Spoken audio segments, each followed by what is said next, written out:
सर्व मिळून भगवंताला एकतेने प्रणाम करू। भगवान बाबा हनुमान जी को प्रणाम। महान त्यागी बाबा जुमदेव जी को प्रणाम। परमात्मा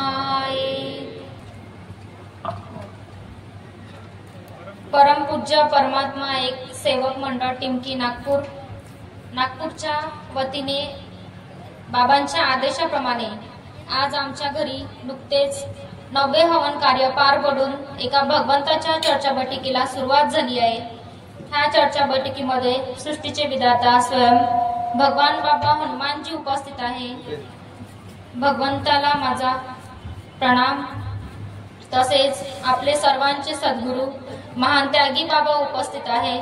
महान त्यागी बाबा जुमदेवजी उपस्थित आहे। बाबाला माझा प्रणाम।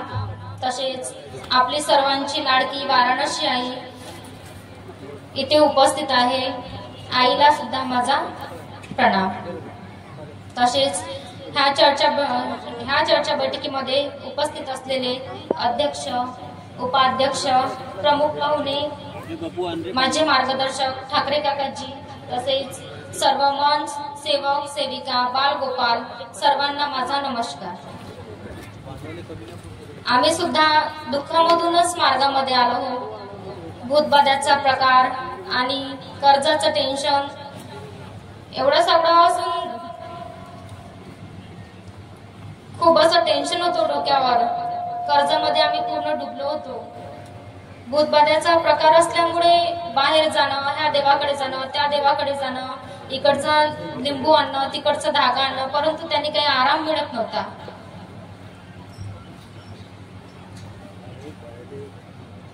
भूतबाधेचा प्रकार इतका वाढला होता की मी घरात लाथ सुद्धा ठेवू शकत नव्हती। जशी घरात एंट्री केली किंवा किचन मध्ये वगैरे गेली तर तो भूत माझ्या अंगाला पूर्ण स्पर्श करत होता। रात्रीच्या वेळेस झोपल्यावर छातीवर बसत होता। त्या भूताने इतका छेड केला माझा की मी सांगू शकत नाही। खूप त्रास दिला आणि खूप जागी खूप बाहेर गेलो आम्ही। इकडे तिकडे घुमू पूर्ण पैशा पाण्याने पूर्ण परिस्थिती आमची डाऊन झाली। कामं सुद्धा मिळत नव्हते आणि माझ्यामुळे यांना कामं पाडून इकडे तिकडे जावं लागत होतं। पैशा पाण्याची खूप अडचण झाली होती आणि दिवाळीच्या वेळेस मला खूपच त्रास होता। मी यांना कामावर सुद्धा नव्हती जाऊ देत। तेव्हा यांच्या मनात 2 वर्ष आधीच विचार आला होता की आपण मार्गात जाऊ, परंतु मीच म्हटलं होतं यांना की आपण घरचे देव फेकून द्यायचे आणि मार्गात जायचं का। आणि खरंच त्या देवाचं मी खूप काही केलं, खूप उपास केले, तपास केले, परंतु मला फायदा झाला नाही। आणि ह्या एका भगवंताच्या आशीर्वादाने मी आज सुखी आहे। आणि एक दिवस मला असाच प्रश्न पडला की मला असं केव्हापासून झालं आणि का झालं। मी बसली भगवंताच्या समोर आणि भगवंताला म्हटलं की भगवंता मला ज्याने कोणी केलं असेल ते माझ्या लक्षात येऊ द्या आणि केव्हापासून मला हे सुरू झालं ते सुद्धा लक्षात येऊ द्या। तेव्हाच भगवंतांनी मला सगळं आठवलं, कोणी केलं, का केलं, सगळं माझ्या नजरेच्या समोर आहे। धन्यवाद करेन त्यांचा। ज्यांनी कोणी लिंबू माझ्या अंगावरून उतरवलं, कोणी त्या लिंबावर माणूस काढला स्वतःच्या रक्ताने, ते सुद्धा मला माहित आहे। कोणी पाणी करून दिलं, कोणी काय करून दिलं, सगळं मला माहित आहे, परंतु मला त्यांना काहीच म्हणायचं नाही। कारण ते पण माणूस आहे, एक ना एक दिवस ते पण मार्गात येतील, ते पण सुधारतील अशी मी भगवंताला विनंती करते। ज्यांना पण ह्या भगवंताबद्दल खटक वाटते मनामध्ये, कारण जे चांगले असतात, जे सत्य असतात ते कोणालाच आवडत नाही आणि जे खोटं बोलतात, जे चोपडे बोलतात ते सर्वांना आवडतात। मला कोणाचं मन दुखवायचं नाही इथे। भगवंता माझ्या तोंडामधून ह्या शब्दाची रचना चांगली होऊ द्या। बाबा मला माफ करा जर कोणाला वाईट वाटलं असेल तर, परंतु मी त्यांचा धन्यवाद करते की एवढं सगळं घडल्यानंतरच मला मार्गाची रूपरेषा कळली।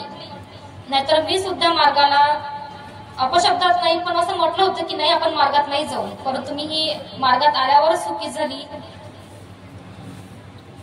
मी सुखी समाधानी आहे, कामं सुद्धा येत आहे, सर्व काही ठीक आहे। गोपाळची सुद्धा अनुभव यांनी सांगितला आणि माझा सुद्धा अनुभव आहे मी साफसफाई काढली किंवा खूप जड वस्तू उचलली तर माझी मासिक पाळी लवकर येते. मी आता ह्या 9व्या हवन कार्याच्या वेळेस साफसफाई केली, सज्जावरचे डबे ते सगळं काही उचललं. मला माहित होतं की माझी मासिक पाळी आता जवळच येईल. माझं पोट दुखायला सुरुवात झाली ह्या 2 दिवसाच्या आधी. तर मी तुरंत मध्ये काकाजीला फोन केला आणि काकाजीला सांगितलं, काकाजी मला अशी सवय आहे, माझी मासिक पाळी लवकर येऊन जाते साफसफाई किंवा जड वस्तू वगैरे उचलली तर. काकाजींनी सांगितलं तुम्ही भगवंताला योग मागा.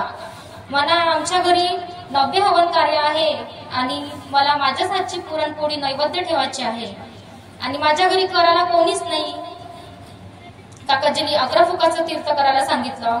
पुन्हा संध्याकाळी फोन केला, पुन्हा 31 फुकाचं तीर्थ करायला सांगितलं आणि आज सकाळी पुन्हा मी काकाजीला फोन केला. काकाजींनी 3 फुकाचं तीर्थ करायला सांगितलं आणि मला अशी काहीच प्रॉब्लेम आली नाही. मी तुमच्या समोर उभी आहे आणि भगवंतांनी असाच आशीर्वाद आमच्यावर ठेवावा अशी मी भगवंताचे धन्यवाद करते आणि एवढेच बोलून माझे 2 शब्द बंद करते. सर्वांना माझा नमस्कार.